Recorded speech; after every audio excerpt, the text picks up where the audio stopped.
Hello, everyone, and thank you for joining us on today's Inclusively webinar, Building Inclusion into TELUS, presented by Lewis Insight and Sensafili. Our speakers today are Ibrahim Gedeon, CTO of TELUS, Chris Lewis, Founding Director of Lewis Insight, and Monica Paolini, Principal at Sensafili. I'm Kendra Chamberlain, and I will be moderating our webinar today. We'd like to encourage our audience to participate in the discussion, so please share your comments and questions using the chat function on the Zoom taskbar. All comments are visible to all participants, so please keep the conversation polite and respectful. Our speakers will do their best to answer questions as they go along and as they become relevant to the topics being discussed, so please do not hold your questions until the end. And with that, I will hand it over to Monica. Kendra, thank you so much. As always, it's a great pleasure to be here and to talk about inclusion and diversity with my partner, Chris. And also today we have Ibrahim from TELUS that both Chris and I have known for a very long time. And he's a great guy. So, you know, on top of the interesting topic, it's always excellent to chat with him and hear his thoughts about pretty much anything. Now, before we get into that, I just want to give you a little bit of an update on where we are with Inclusively. We have been working and thinking and trying to expand it, and we are announcing the first 4 partners we have, and stay tuned because we're going to add more. We have the Mobile Ecosystem Forum, MEF, TIP, and Telecom TV, and UK TIN. UK TIN is the UK Telecoms Innovation Forum, just launched a few months ago. And so we're working with the partners to have more events like this and other types of events. And we look forward to it. And again, this event is similar to other ones that we had in terms of format before with Rakuten, BT, Vodafone, and TIP, where we talk about different topics. And today the focus is what's happening at TELUS in Canada. And so what is interesting in all these conversations is that nobody really has the final answer, but we all have a lot of lessons that we've learned. And oftentimes what really is interesting is that is the commitment of the person. And Ibrahim is very committed to this. So it's a great talking to, again, Ibrahim. And with that, I'm going to ask Chris to give us an introduction to this. So Chris, over to you. Thanks, Monica. Thanks, Kendra. And Ibrahim, welcome. It's an absolute pleasure to have you with us. And I think when I saw you in person in London a few months ago and I mentioned this subject to you, you immediately said, yes, get me on board. I'll do this. So I guess my opening question to you, as well as welcoming you, is, you know, what does inclusion and diversity and equity mean to you from a broad thinking perspective? And we'll come on then to talk about TELUS and talk about technology, but that from a big picture point of view, what does it mean to you? Well, I think, Chris, so I'm very excited about diversity and inclusion, and I think what we've done at TELUS is it's kind of a corporate thing versus people in culture or HR, right? Like it's everybody's job. I think it's part of being Canadian helps, right? Like we're a diverse culture, collection of people trying to morph into something like common values. But in particular, my personal passion and focus is how do we make sure we don't miss out on 50% of the innovation, which is the women in the workforce, right? Because from a cultural point of view, Canada is very rich. No issues. You should go to one of our lunchrooms pre-COVID, like the food is beautiful. It's like you're in a bazaar with 80 different cuisines. But anyway, I rambled on, but we're pretty excited. I also have some stats if you'd like me to share on what our team members through our engagement strategy feel about how we treat them from this point of view. Since you've been in your role, you talk, and it's great to hear all the different streams of things that you've been pushing. It's very important. We've identified in the inclusively work that, you know, the people are excluded. So I know we talk about inclusion, but the excluded groups, you quite rightly talk about the elderly because of their ability with technology. So it's sort of both ends, isn't it? The education side with the young, education through the existing workforce, then educating the elderly, helping people with disability, people who are not physically able to connect because of reach of network or whatever. So there's all these different groups. But in your job as CTO, how much has it changed since then, and how easy has it been to get the senior management on board and the rest of the company? I mean, you say it's part of the Canadian culture, the TELUS culture. How would you say it's evolved over the last, I don't know, 5 years? Well, I think so. Chris, what I meant is I think Canada itself is culturally diverse, so we're very agreed. Yeah. But what I noticed in engineering, and having been involved for the last 25 years in technology in particular, starting from the home. So I just want to share one stat. All girls schools, the same amount of percentage of women go to STEM than men. When it's mixed, it drops. So we have a fundamental community issue that way, right? So we have this extremes, but one of my issues is if we miss out on the gender diversity piece, I was lucky enough to work in a team that was 40% female. We're missing out on half our population. So I think what's changed now, so there's some good stuff that's changed and some bad stuff. And I think that's why you and Monica asked me, because I say it like it is. So I think there's been a lot more effort. People care more about D&I. There's a lot of corporations have a cosmetic slap on it. But I think some people are trying to earnestly do something, and it's up to us as senior leaders in all domains, including technology, to take advantage of some of these programs. Like, for example, I don't know how many of my peers have in their scorecard a diversity and inclusion metric. That's just for our team, right? Like, I think it's very important. What doesn't get measured doesn't get done. It's not just some high-level TELUS value. It's at every level of the organization. Like, my personal and my team's performance is predicated on how well we support diversity and inclusion activities. Yeah, and I think it's really important to be honest in the sense that, you know, it's a little bit of a challenge that we're facing. So you don't want to just deny it, and that's the best way to move forward. You need to measure, be honest, and move on. Now, it just goes all the way from top management to the, you know, to any employee, because you have to kind of internalize it. Now, let me ask you a question here, because okay, you want to have, say, more women, but if you, I would imagine that a lot of the people that are trying to hire have engineering backgrounds. I don't, so that doesn't really apply to me. But anyway, but you know, in engineering, so women are getting most of the over 50% of college degrees, but in engineering and generally in STEM, it's much lower. So when you hire, you do have there is an issue of how can you get, say, 50%, even, I mean, I would imagine you don't use quotas, but as you try to approach the sort of 50-50, that's hard because you don't have enough of a pool of applicants. So this is the one thing. And but the other one is oftentimes women get hired, but they kind of leave, or, you know, whatever. So the question is retention as well. So how do you manage both the hiring and the retention part? We love your rambling. And I think what you've described there could be applied to pretty much any industry, any business. Can we perhaps change it a little bit more to think about telecoms? And, you know, we've excluded many people from the employment side because of the technology that we've deployed. Is the shift to a more software-centric world, does that take down some of those barriers?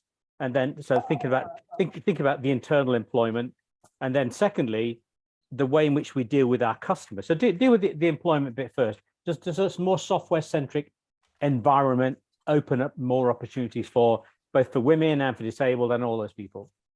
Well, I think to go back to the telecom industry or the internet, like, I think we do enough health and internet and agriculture at TELUS. So I'll try to keep it in the traditional business of telecom. But Chris, you're 100% right. As we go more to software, it's not just engineering, it's computer science, it's physicists, it's data science has opened a whole new area. So I think it's our industry in general, as we started softwareizing, has expanded to have a larger pool of people. So I think that's a very good first step in the first place. So if you look at the averages, coming out of our academic institutions, we have access to 40% of females versus males, which I think is very good. So that's the very first one in terms of expanding it beyond telecom engineers only, right? I think in the hard sciences and pure R&D with the vendors like the Cisco's, like the Nokia's, like the Samsungs, you'll find they still more men, but at least in the telco space with softwareization and what we're doing, we're very excited. We're hitting 40, going towards 50. Like we need always these goals that stretch us, right? If I'm just happy being slightly better than the average, I'll never move the yardstick forward. You see what I mean? Yeah. Plus, I'm type A+ personality. Being just a bit better is not my DNA. That's the first one. May I go one step further? And so we're moving more towards software, but with things like ChatGPT, even the software can be done by machines. So you think that is going to change as well? Because it might be that your sort of ability to code is not all that important, but the ability to manage the whole process. And so that might require a different type of skills. And it might be the kind of skills that traditionally have attracted women more. You see what I mean? So you think that might change things as well? I think I was going to do my second point. Oh, God, sorry, I just got you off. No, but Monica, it addresses your issue because I think COVID told us we can be remote for a lot of things. And I think being remote is good for anybody, right? So the environment, your safety, or everything. So I think that whole change, we could do it. And if you look at California, there's been a massive trend that they want people to come back to work. I do believe on collaboration, and on certain areas you do need to whiteboard, and the tools are not there affordably, right? So you can spend 20, 30K per employee and get certain things that do all these things, but in general, they're not there. So there's a lot of go back to the office.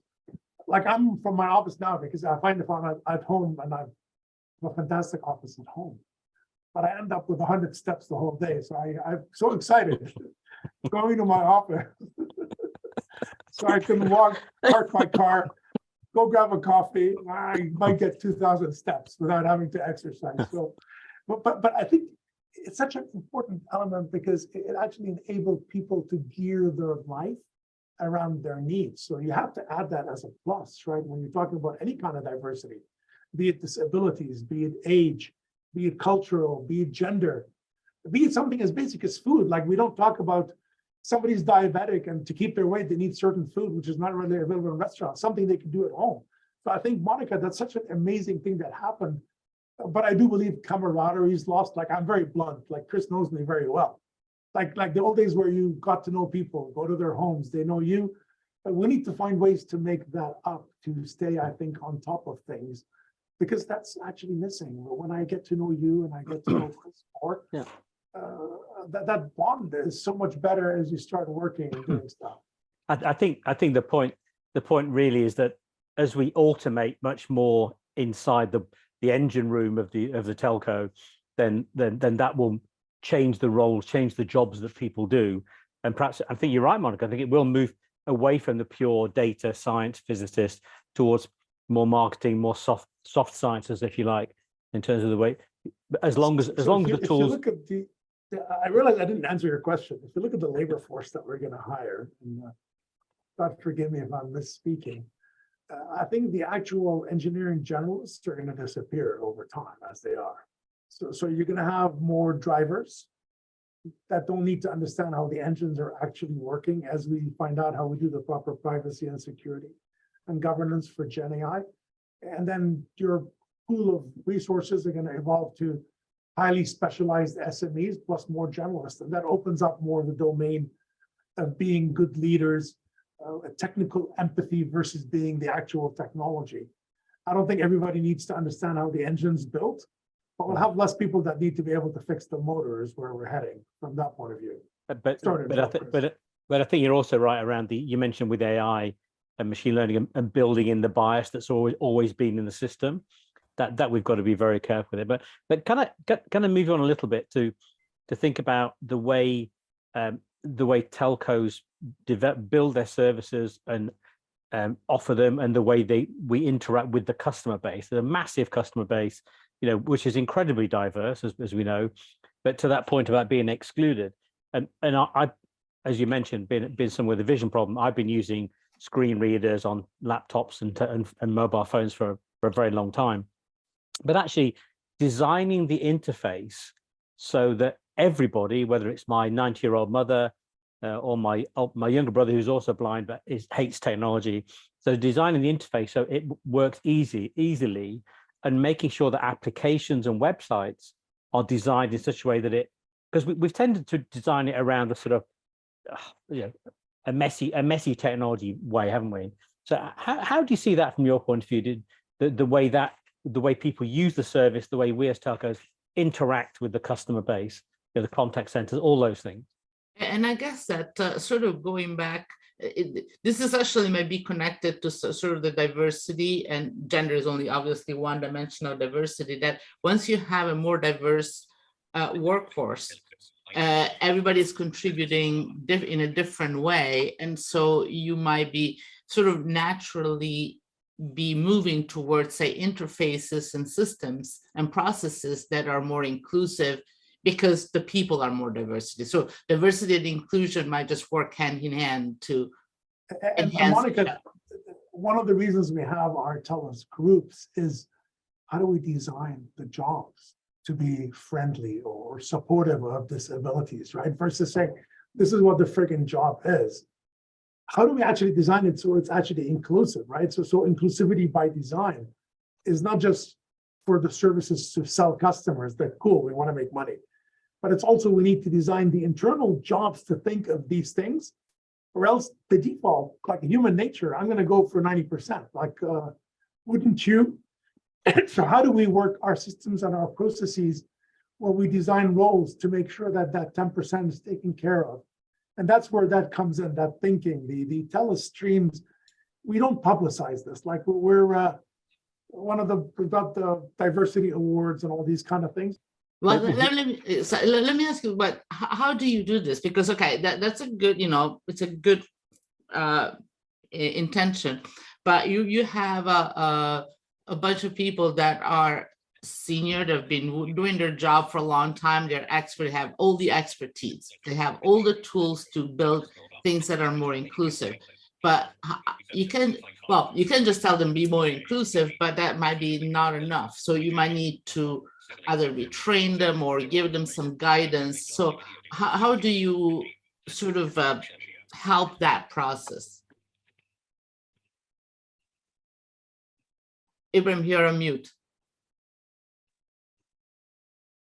Well, I was fantastic on mute, but we have a number of diversity programs and training.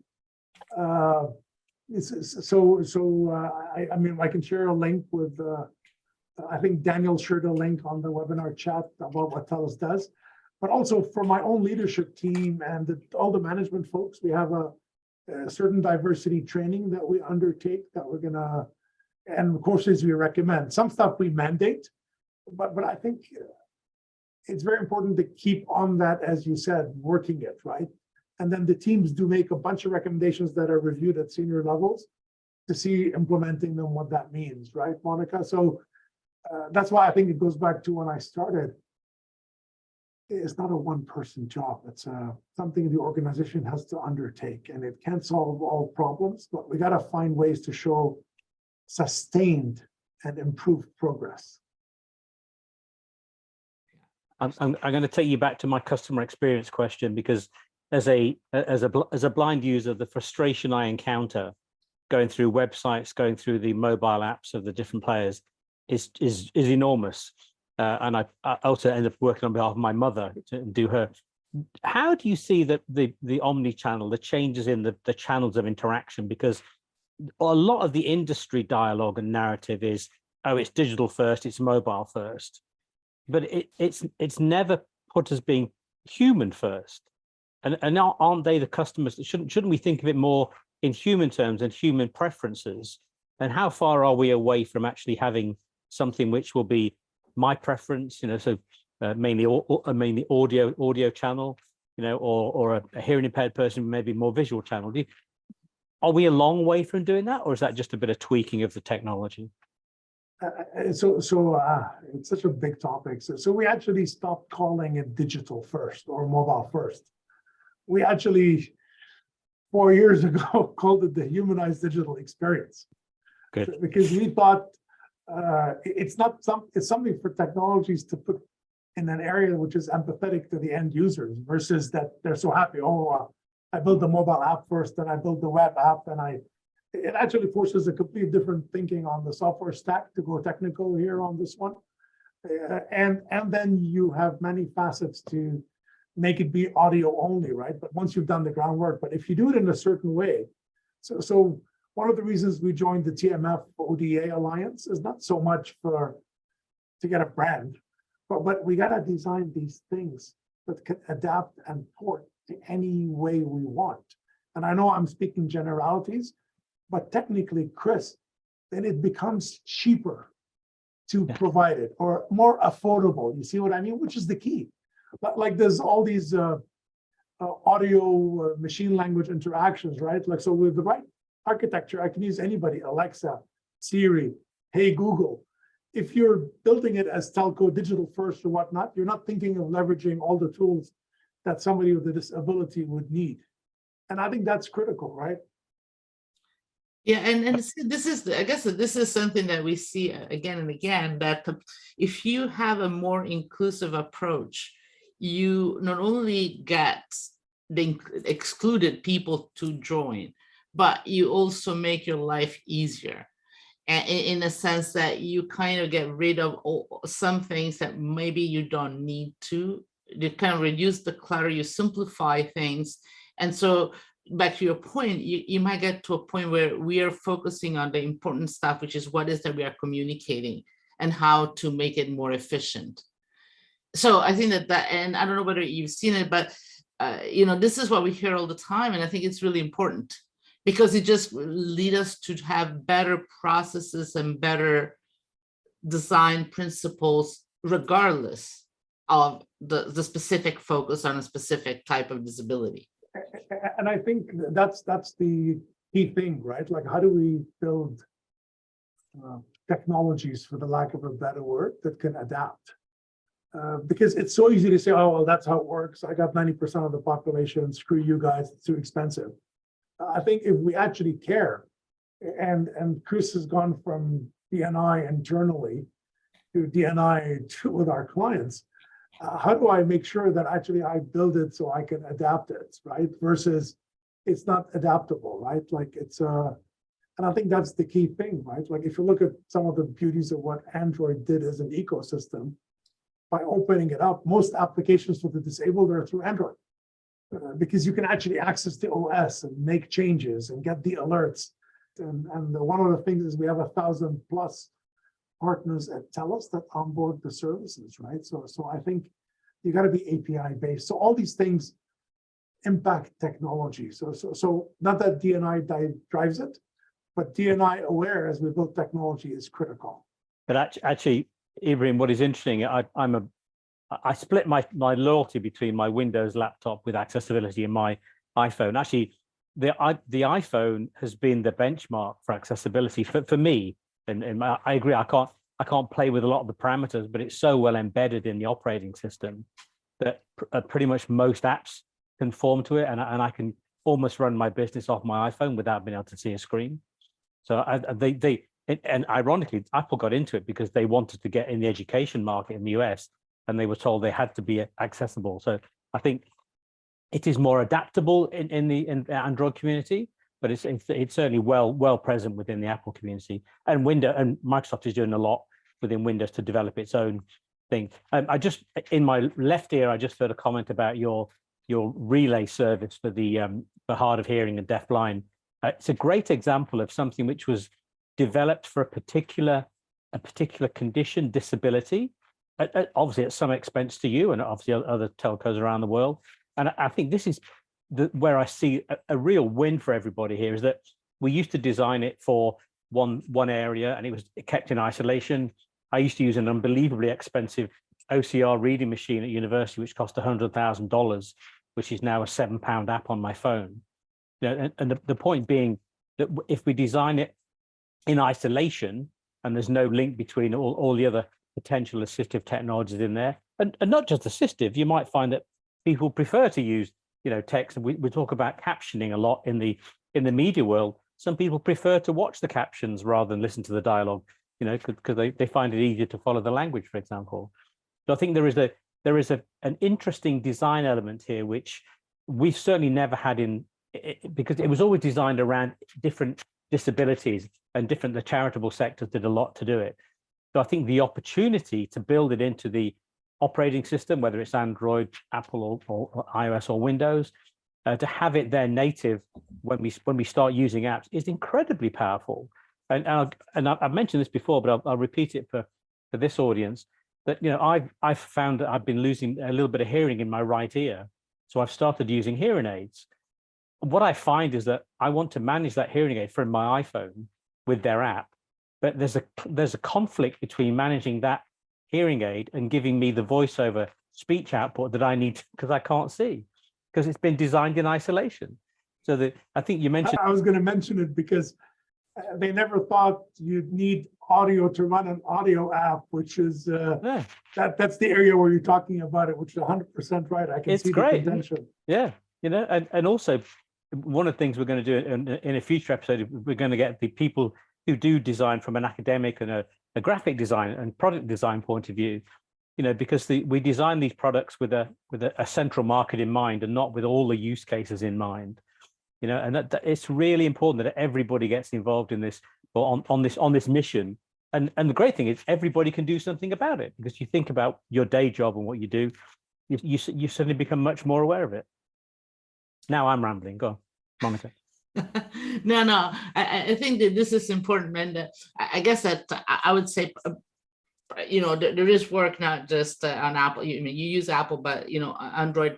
You just see. I mean, and that the approach is really changing. And I think, again, this is just something that goes top to bottom, and it's just a different way to look at things. And you just have to think about what is that you're doing for home. Exactly. And that is really changing all the, and I guess that's the issue about diversity, that traditionally it was seen as something we have to deal with, that it's going to cost us something. It's kind of like, well, we have to deal with it one way or another, but we'll try to minimize cost. As instead, it's an opportunity, because diversity adds to the value of what you do. So instead of it being a cost, you see it as an opportunity also for revenues. It's a market opportunity, that there is no doubt, and that's why we talk much more about the excluded groups. And and there are some great examples, and it obviously got amplified during COVID, about people being remote, elderly people being able to use video calls and so on. But overall, Ibrahim, I've got one very specific question I want to put at you. You're a technology guy. I know you love technology. You're very passionate about this topic we're talking about. What changes in technology, especially in the home? We accept there's a lot of changes in the business world, but in the home and that notion of healthcare and social care, I mean, in thinking about robots and drones and the like, I mean, surely that is a natural extension with massive potential to help people who are currently excluded. What are your thoughts on that? I'm a huge. During COVID, we found out one of the biggest challenges was the elderly in the homes. Was a big challenge. So actually, we work with a couple of robot companies. I don't want to make an ad for them, but there's a Canadian-based Temi robot that was really cool. It maps out it does inexpensive, affordable, and it maps out the area of a space and knows where stairs are, whatnot. And it was so great. It's got a video screen, so it's not trying to build like a human. It's not a movie. It's not an Asimov 3-4 laws of things. It actually looks like a robot with a TV screen. But you can call it, it can walk you, it can show people around, it can call your loved ones. And we did a few of them for some of the elderly homes, right, during COVID. It did bring up the digital divide issue that all countries are challenged with. Like, does everybody have enough internet connections? Does everybody have enough Wi-Fi? So I think robots in the home are part of life. So what I was mentioning was 23,000. 5 years ago now, it's sub 10. So similar to your point, I think eventually they'll get to 5K robot. Just like when drones started, they were 5,000. I can get it for $100. It's not the same, but you know what I mean, right? So I think it's the applications are beautiful, are immense. I'm not looking at somebody to chop my onions for now, but we all have kind of robots. Think about it. Today we have all these, for people who have gardens, we have watering systems, right? So they're fully automated. Well, in the future, why not have somebody run with a hose and do them, right? Wouldn't that be more on demand? Blah, blah, blah. So I don't think we can exclude it, and we have to work it into our everyday life. Like one of the things with COVID is for young children that we did a little experiment at the hospital. They had a robot that walks them to their next appointment. If you remember when it started, nobody knew what the hell was going on. Like, it was every country's chief medical officer. I mean, I don't know how 30 countries would have 30 different theories. Like, God bless them.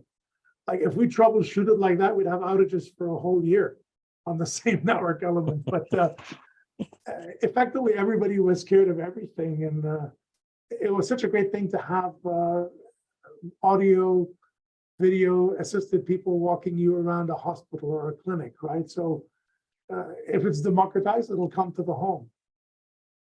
So my guide dog's ears just flapped down on the floor behind me. Will he be made redundant by a guide dog robot, do you think? 100%. You won't be able to pet him and get that satisfaction. But 100%, it's at 100K today, Chris. And they're smarter than your dog, who I'm sure is more human, and I would enjoy him more or her as an animal and as a pet. But it is still not affordable now. Yeah. So we've got some of you've seen the Boston Dynamics, but the Boston Dynamics robots, amazing. They can dance, they can program, you can download all of the GPS, they can do the maps, they've got cameras everywhere. They know when to cross, when not to cross. They've got audio aware. But they're not affordable to do what they want us to do at this point in time. Do you, I mean, guess what, just to close off this point, the accuracy, certainly I find in navigation is not good enough yet. And I guess there's a bandwidth issue about getting enough bandwidth everywhere. Is accuracy and bandwidth still an issue in your mind, or are we're pretty much there?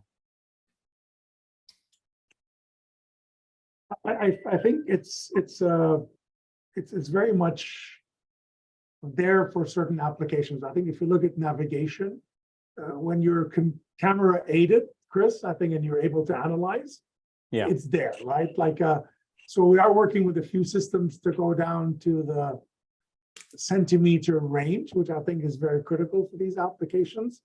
What I think, so actually we have products for certain things. Goes back to affordability, like we chatted, or do you want to do what Tesla did? Like, everybody's stupid, nobody's automated except me.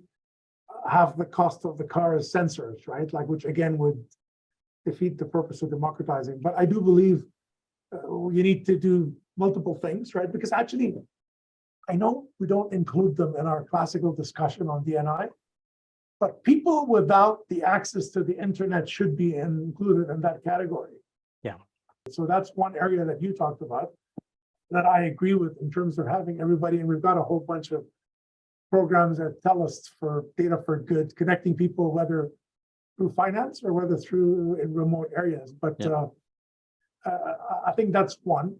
And two, which is a point you bring up that I think we should make it available. Like, it should be an API, just like GPS is available.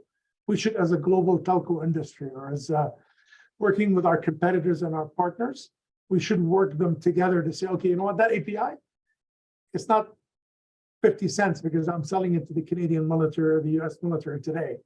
It's available, right? So we should absorb some infrastructure projects as nations if we care. And I think we should.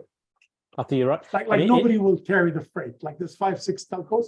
Maybe in the old days when it was BT, yes, or Telecom Italia or Bell Canada or BCTEL or TELUS in Western Canada.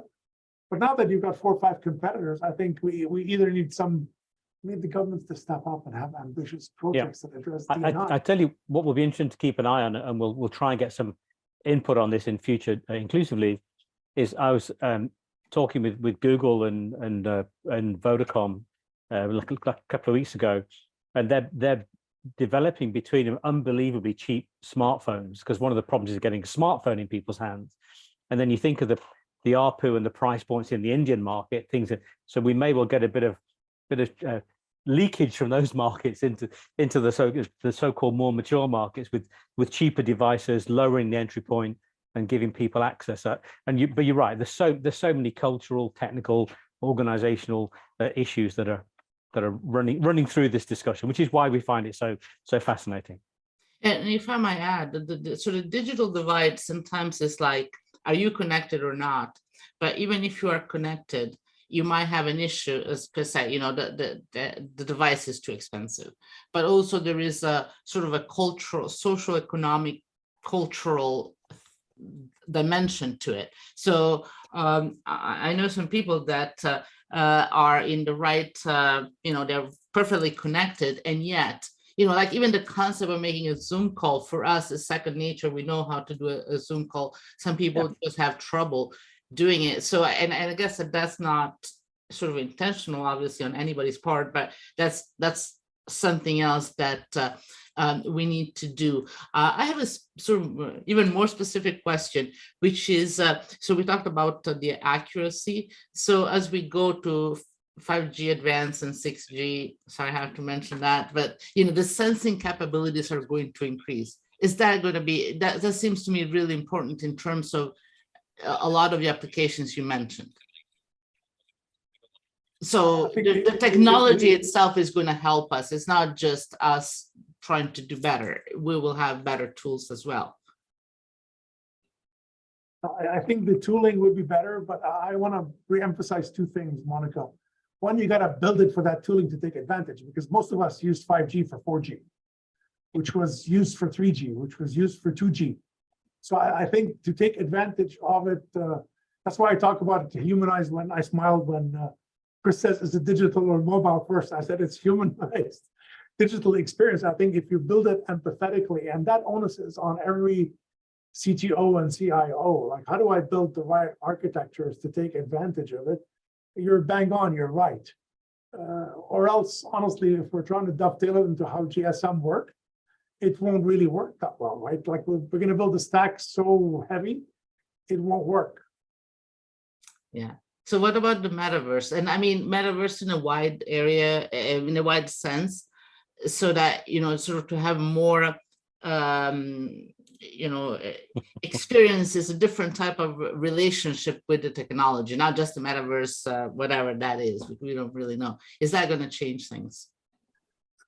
It won't do much for Chris, but yes. No, it will. I can see in the metaverse. I can see. You can see. My digital twin can. Sorry. Yeah. I think the beautiful opportunity of so if I may be proud of what people did, Alexander Graham Bell and a few people did a few hundred years ago. It looks like thousands of years ago. They kill distance and time. When you can call from Canada to the UK or to Italy, you kill distance and time. And I think the metaverse is the closest thing you have to be transported without being on a Star Trek set, which is what I love about it. But Monica, 2 things. I don't think it's quite affordable yet, or has that application where we can interact as human beings, right? So we still would prefer Zoom. By the time you set up and I set up, this is much more convenient, right? Yeah. For business. Like I'd love to see my mother and both have coffee in the morning. She's 92 years old. But the overhead to get into that space now is not yet there. It's getting there. So I hold potential. I want to add it to my business. Today, if you have a problem, you call me, right? Or you interact digitally with me. Suppose I can't resolve your problem digitally. Somebody has to come to your house, correct? Or somebody has to walk you through something. Oh my God, what a wonderful world, because we're all capable. If I can collaborate with that person in the metaverse and then do it at my own time. Yeah. I don't have to wait till 8 a.m. for Vodafone to schedule a truck or AT&T or Bell or TELUS. No. And you're sharing with me everything completely, like, is it the gateway, is it something? So that moves our world to 24/7 from an empathetic, humanized point of view. And by the way, people say, oh, you're doing it to save TELUS money. No, I'm doing it because then, to be fair, I'm not going to send somebody at 2 a.m. if something went wrong. But if you wake up in the morning, you have no internet and your kids can't go to school, you want that fixed. The classical SLA of 24 to 48 hours does not work. But our infrastructures globally are priced for that. I can't afford to have 10,000 people to give you a 6-hour mean time to repair. Thus, I need to use technology, and the metaverse is a critical part of it. But you know what's really important about what you just said and Monica's question is that people are jumping to thinking about what the metaverse is. Actually, to go back to your TM Forum ODA comment, making sure we build things more openly and that the interfaces are open, the APIs are open, will allow us to put things together in a much more intuitive, empathetic way on the basis of the customer, not the basis of the telco and the network. And in my mind, that's the biggest single change needed, is that we think much more about the way things get used rather than the technology that's running around in that engine in the middle of it. So I think that openness. I think we're so happy, Chris. Traditionally, we were so happy whoever had the better engine had the best ARPU. Yeah, true. Thing. Yeah. But now that we're building platforms that maybe others can use it, because nobody can compete alone, right? Like Apple without people who build apps would fail. It'll just be a phone. So I think it's very critical. It's very critical to view it in the way when we say we're building engines so other people can build on top of us.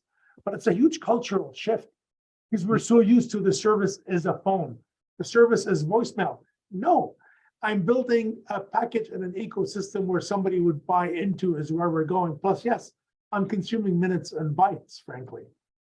But do you think, and we're coming towards the closing, but that comment is absolutely the issue, the cultural change needed of the thinking within the telco, that actually we're trying to think about how every possible user will use things, which is really interesting, isn't it? Because I can't even imagine how it is for all people with different eye conditions, let alone hearing impaired or people with cognitive or physical, whatever issues, or people who, so I think we are trying to boil the ocean, right? But if we make things building blocks with open APIs and think about the fact that we will need to put things together in different ways, that the way we interact with customers in different ways, but we don't forget the human element, I think that's really important, because we often do forget it. I think that's a big step forward, that cultural change. We know the technology will keep going, will keep coming down in price, and we'll be able to adapt it and write better software, or some Gen AI system will write better software in the future. So I think it's just, I think you mentioned at the very beginning about getting into high schools, getting in the education system. The biggest problem in many ways is the elderly market. How do we get things for the elderly market? Because gradually people will go through the system, and the elderly will have been using iPads and been using Android devices and so on.